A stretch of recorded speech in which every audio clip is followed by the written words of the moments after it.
একবার হলেও বাড়িতে এইভাবে পরোটা বানিয়ে দেখুন। সবকটা পরোটা খুব ভালো করে ফুলবে এবং খুব সফট হবে খেতে। এই পরোটাটা বানানো কিন্তু খুবই সহজ। চলুন তাহলে এই সহজ রেসিপিটা শুরু করা যাক। তার আগে আমার চ্যানেলটা না সাবস্ক্রাইব করে থাকলে আমার চ্যানেলটা সাবস্ক্রাইব করার অনুরোধ রইল। আর ভিডিওটা ভালো লাগলে একটা লাইক করে দেবেন। চলুন তাহলে এই সহজ রেসিপিটা শুরু করা যাক। তার জন্য আমি এখানে নিয়ে নিয়েছি 2 কাপ ময়দা।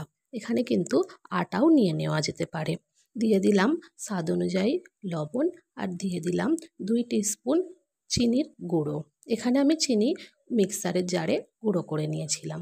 আর এখানে দিয়ে দিচ্ছি গরম করে রাখা দুধ। দুধটা খুব বেশি গরম করব না, হালকা হাতে সহ্য করা যায় এইভাবে গরম করা দুধ দিয়ে আমি আটাটাকে মেখে নেব।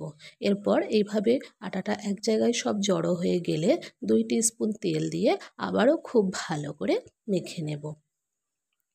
তারপরে এটা ঢাকা দিয়ে আমি রেখে দেব আধা ঘন্টার জন্য। আধা ঘন্টা পরে ঢাকা খুলে আবারও এটা আমি 10 মিনিটের মতো খুব ভালো করে মেখে নেব। খুব ভালো করে এইভাবে মাখা হয়ে গেলে আমি এটা থেকে এবারে এক এক করে লেচি কেটে নেব। এখানে আমি সবগুলো লেচি কেটে নিয়েছি। একটা হাতে নিয়ে হাতের সাহায্যে খুব ভালো করে এইভাবে আমি গোল করে নিচ্ছি। এইভাবে গোল করে নিয়ে একটা করে রেখে দেব। এইভাবে আমি সবগুলো করে নিয়ে ওপর থেকে 1 টিস্পুন তেল দিয়ে সমস্ত এই গোল করে রাখা ময়দার ডোয়ের ওপরে লাগিয়ে দেব। দিয়ে এটাকে ঢাকা দিয়ে রেখে দেব আরও 10 থেকে 15 মিনিট। 10-15 মিনিট পর আমরা এখানে একটা মিশ্রণ তৈরি করে নেব।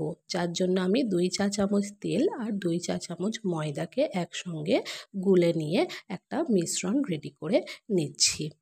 এখানে দেখতেই পাচ্ছেন 10-15 মিনিট পর আটাটা কিন্তু একেবারেই সফট হয়ে গেছে।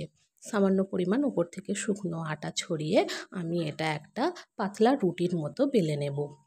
এভাবে রুটির মতো বেলা হয়ে গেলে আমি যে মিশ্রণ রেডি করে রেখেছিলাম সেই মিশ্রণটা এর উপরে দিয়ে সমস্ত রুটির উপরে মাখিয়ে দেব। ওপর থেকে সামান্য পরিমাণ শুকনো আটাও দিয়ে দেব। দিয়ে আবারও চারিদিকে লাগিয়ে একদিকটা এভাবে ভাঁজ করে দিলাম। আমার হাতের দিকে লক্ষ্য করলেই দেখতে পাবেন আমি এটা কিভাবে করছি। সামান্য পরিমাণ করে ময়দা তেলের মিশ্রণ আর ওপর থেকে শুকনো আটা ছড়িয়ে দিয়ে এইভাবে করে আমি রুটিটাকে ভাঁজ করে নিচ্ছি।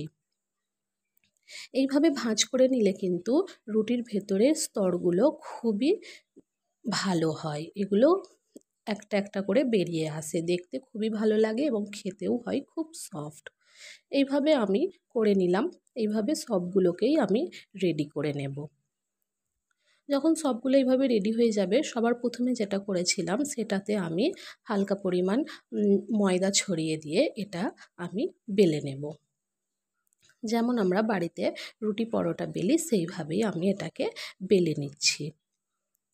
খুব বেশি পাতলাও নয় আবার খুব বেশি মোটাও নয়, এটাকে মিডিয়াম করে আমি বেলে নেব। তারপর এটাকে আমি গরম তাওয়াতে দিয়ে দেব। মিডিয়াম ফ্লেমে আমি এটাকে এক এক পিঠে 1.5 থেকে 2 মিনিট করে ভেজে নিচ্ছি। এভাবে 2 পিঠই যখন ভাজা হয়ে যাবে তখন আমি এর মধ্যে দিয়ে দেব তেল।